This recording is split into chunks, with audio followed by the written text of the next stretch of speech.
Austria series के part 1 में हमने देखी ऑस्ट्रिया की नेचुरल ब्यूटी। अगर आपने इस सीरीज के पार्ट 1 को नहीं देखा तो इसका लिंक ऊपर और इस वीडियो के डिस्क्रिप्शन बॉक्स में है। आज हम कवर करेंगे ऑस्ट्रिया के अमेजिंग कैपिटल वियना को और देखेंगे इसकी हिस्टोरिक ब्यूटी और आर्किटेक्चर को। सेंट स्टीफन्स कैथीड्रल, जिसका की कंस्ट्रक्शन कमेंस हुआ 12th सेंचुरी में, वियना का मोस्ट इंपॉर्टेंट गॉथिक स्ट्रक्चर है। इसके टॉलेस्ट टावर, साउथ टावर, जो कि अभी आप देख रहे हैं, इसकी हाइट है 136.44 मीटर्स, जिसमें कि ऊपर तक जाने के लिए 343 स्टेप्स हैं। वर्ल्ड वॉर 2 में हैवी डैमेज के बाद भी इस चर्च ने सरवाइव किया। वार के लास्ट दिनों में चर्च का टिम्बरलैंड गॉथिक रूफटॉप पूरी तरह से जल गया था। हालांकि वॉर के कुछ समय बाद ही डोनेशंस की हेल्प से रूफटॉप को दोबारा बनाया गया और कहते हैं कि ये सेरेमिक टाइल्ड रूफ, जो कि इस चर्च की यूनिक ब्यूटी है, इन्हें लोकल्स की डोनेशन से दोबारा रिस्टोर किया गया। इस चर्च की ऑस्ट्रियंस के लिए इतनी महत्वता है कि वियना में बने 10 यूरो सेंट्स के सिक्के पे ये चर्च एम्बॉस्ड है।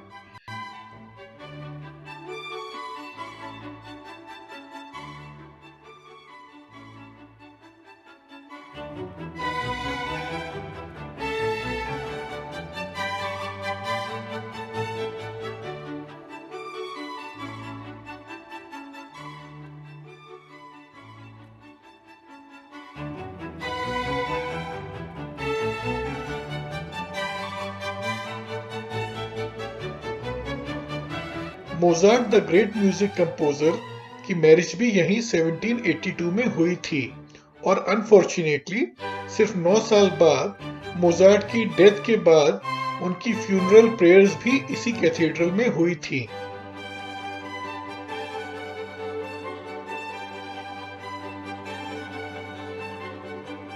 इस कैथीड्रल में आपको बहुत से गोल्ड और प्रीशियस स्टोन स्टडीड स्कल्पचर्स देखने को मिलेंगे।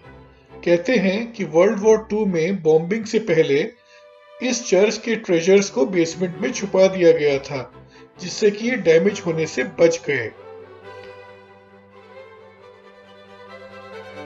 सेंट स्टीफन्स चर्च अपने म्यूजिकल कॉन्सर्ट्स के लिए भी फेमस है, जहां ऑस्ट्रिया के ग्रेट कंपोजर्स की कंपोज म्यूजिक आपको सुनने को मिल सकती है।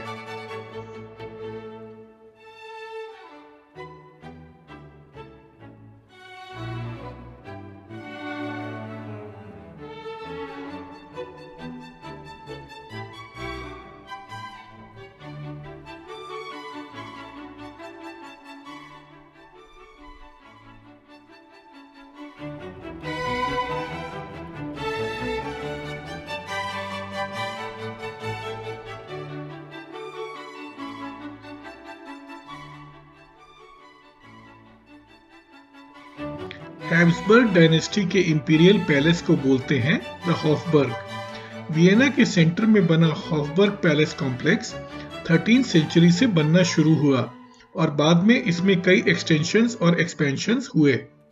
हैब्सबर्ग डायनेस्टी ने यहाँ वर्ल्ड वॉर 1 के एंड तक राज किया। 1275 से लेकर 700 सालों तक लगभग हर ऑस्ट्रियन रूलर ने हॉफबर्ग पैलेस कॉम्प्लेक्स में कई एडिशंस और ऑल्ट्रेशंस करे, जिससे कि इस पैलेशियल कॉम्प्लेक्स की बिल्डिंग्स कई आर्किटेक्चरल स्टाइल्स जैसे कि गॉथिक, रेनेसांस, बरोक और रोकोको को रिप्रेजेंट करती हैं।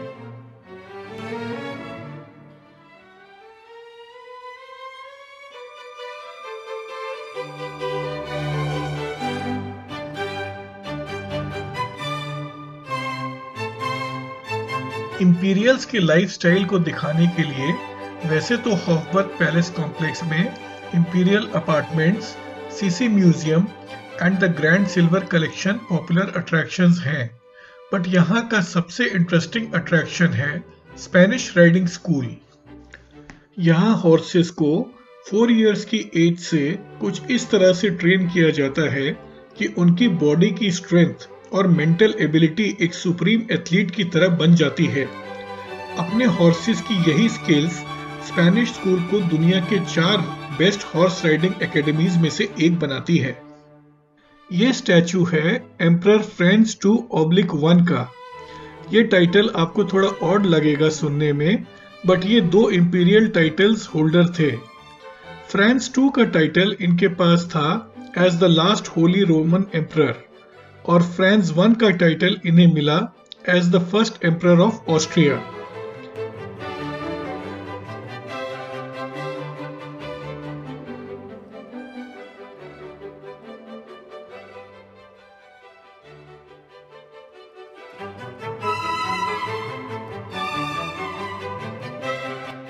हॉफबर्ग पैलेस इंपीरियल डायनेस्टी का विंटर रेजिडेंस था, जबकि शोबर्न पैलेस, जिसको कि हम आगे देखेंगे, इंपीरियल डायनेस्टी का समर पैलेस था।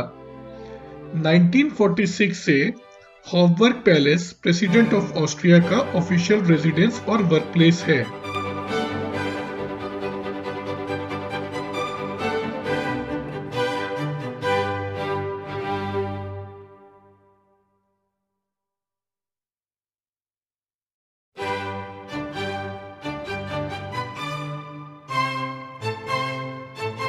हॉफबर्ग पैलेस कॉम्प्लेक्स से जस्ट अक्रॉस द रोड आप आएंगे वियना के म्यूजियम डिस्ट्रिक्ट में।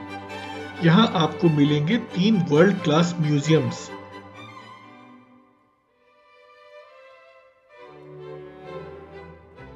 पहले आप देखेंगे natural history museum of Vienna, जिसके की just opposite same mirror copy building में लोकेटेड है वियना का म्यूजियम ऑफ आर्ट। ये है वियना का कुंस्टहिस्टोरिस्ches म्यूजियम, मतलब कि इंग्लिश में वियना's म्यूजियम ऑफ आर्ट, जिसमें डिस्प्ले पे हैं यूरोप के फाइनेस्ट पेंटर्स, स्कल्पचर्स और आर्टिशियंस के आर्टवर्क्स। और इसके ठीक ऑपोजिट इसी की जैसी हमशक्ल बिल्डिंग में लोकेटेड है natural history museum of Vienna, जहां आपको एक तरफ मिलेंगे 4 बिलियन ईयर्स तक के पुराने इतिहास, तो दूसरी तरफ आपको मिलेंगी डीएनए सीक्वेंसिंग की लेटेस्ट फाइंडिंग्स और कॉस्मोस की लेटेस्ट डिस्कवरीज के फैक्ट्स भी। और इन दोनों म्यूजियम्स के बीच में मेरे पीछे है वियना का कार्टियर म्यूजियम, जिसका 90,000 स्क्वायर मीटर्स का space modern art, architecture, music और डिजाइन को प्रमोट करता है।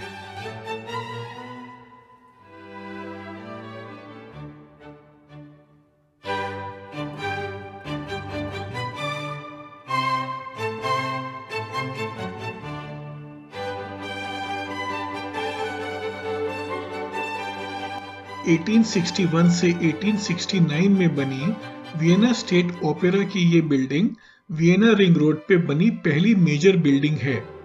इसकी सीटिंग कैपेसिटी 1709 सीट्स की है और ये स्पेशली नोन है Richard Wagner, Wolfgang Amadeus, Mozart और रिचर्ड स्ट्रॉस जैसे फेमस आर्टिस्ट के वर्क कंपोजिशंस के लिए।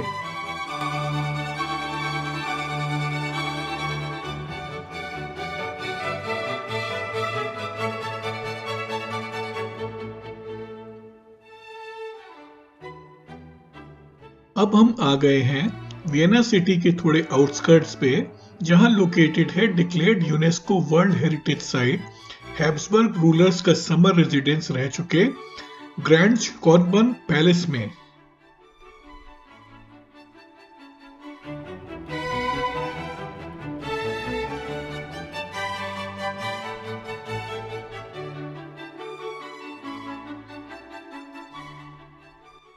(1693) में एम्परर लियोपोल्ड I ने बरोक आर्किटेक्ट को हायर करके एक ग्रैंड हंटिंग लॉज बनाने का काम शुरू किया अपने बेटे जोसेफ I के लिए, बट अनफॉर्चुनेटली पैलेस की कंस्ट्रक्शन कंप्लीट होने से पहले ही जोसेफ I की सडनली 1711 में डेथ हो गई और इसके बाद काफी समय तक इसका कंस्ट्रक्शन रुका रहा।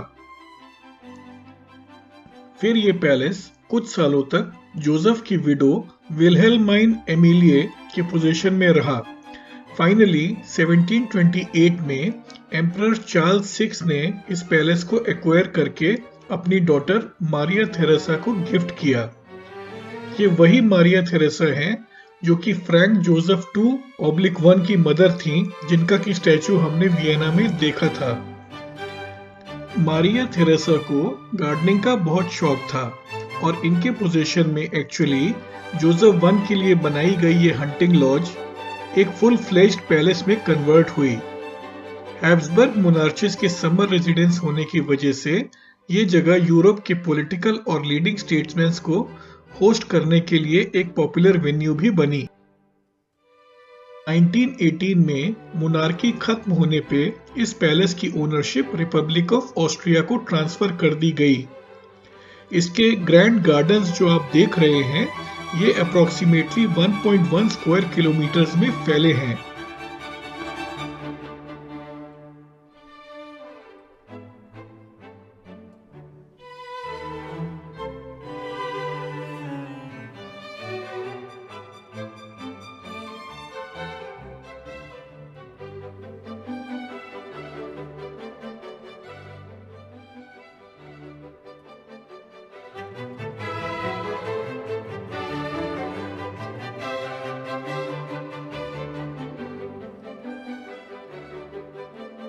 सारा दिन वियना को एक्सप्लोर करने के बाद अब हम आ गए हैं वियना की ultimate relaxing destination the Prater में।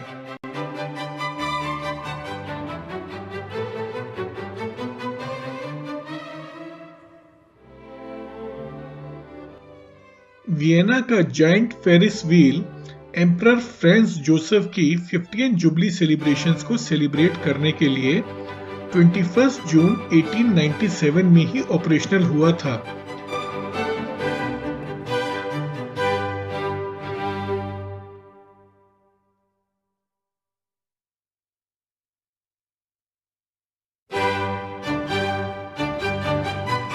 इसकी 64.7 मीटर्स की हाइट आज भी इसको इतना ह्यूज बनाती है, तो उस समय तो ये अपने आप में एक आर्किटेक्चरल मार्वल था।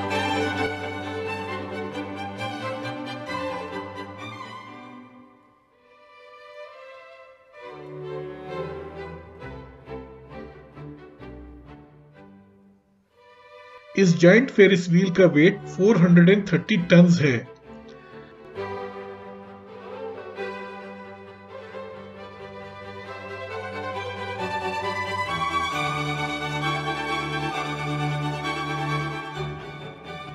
वियना का ये अट्रैक्शन बहुत सी मूवी शूटिंग्स के लिए भी फेमस है।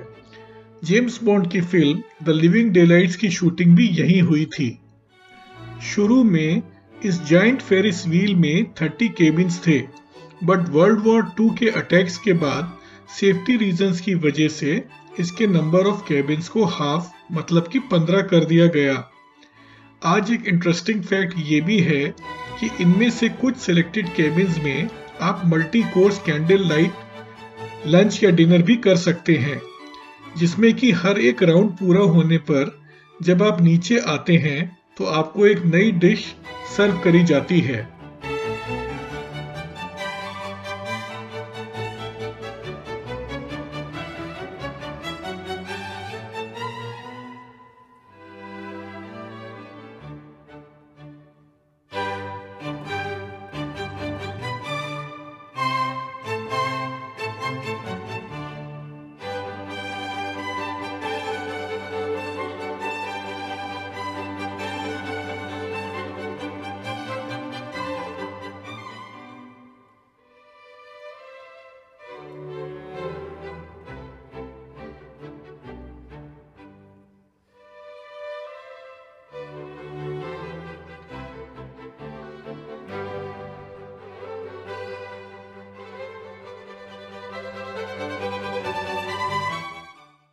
कैसा रहा आज का दिन? आज का दिन बहुत अच्छा था। हाँ जी, तो इस समय अब हम आज का दिन जो है वियना में ख़त्म कर रहे हैं और आज के दिन हमने काफ़ी चीज़ें देखी और अभी हम ट्रैम में हैं और ट्रैम से हम जा रहे हैं मेट्रो की तरफ और वहाँ से अपने होटल की तरफ। तो ये यहाँ की ट्रैम है, मैं आपको दिखा दूँ।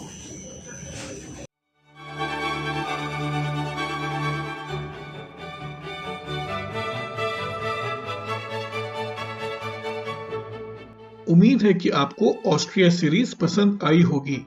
हमारी अगली जर्नी यहाँ से कंटिन्यू होगी यूरोप की एक और एक्साइटिंग डेस्टिनेशन में। तब तक के लिए stay connected and bye bye.